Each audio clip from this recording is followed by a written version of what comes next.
It was late at night, and I was driving my car alone in the suburbs. My shift as a rideshare driver had been slow, but I was making up for it now with a big fare. My passenger was in the back seat, asleep. There wasn't even a streetlight. 'Twas pitch black. They paid me without a word and got out of my car. Then they disappeared into the darkness. I could see their face illuminated by the phone in their hand. All of the houses on the route had the same missing person poster on their front lawn.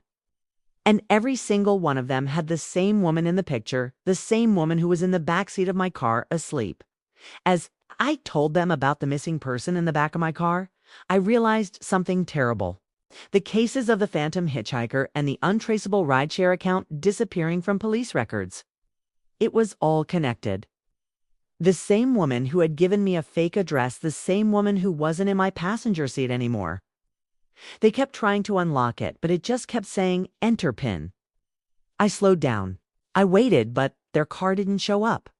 I waited some more. Then I got a text message. 'Twas from the passenger. Did she have accomplices? Was this a setup? Was I driving into a trap? They said they were sorry. They were running late, but they still wanted me to pick them up. I was confused, but I agreed.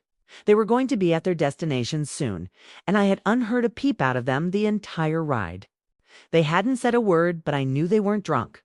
I could smell alcohol on their breath, but they were still sober enough to know where they wanted to go. I dropped them off at the address they had given me, but it was just a random house in the middle of nowhere. For a moment, I sat there thinking about how weird that was. I tried to shake it off and move on to my next fare, but their face kept popping up in my app. They had given me a new pickup address. I stared at the screen, confused. This couldn't be right. I looked at the address again. It was the same one. I just dropped them off 15 minutes ago. What the hell? Was this a prank? I drove to the address. It was a dead end. No one was there. As I drove around, I started to realize something terrifying. I slammed on the brakes. What the hell was going on here?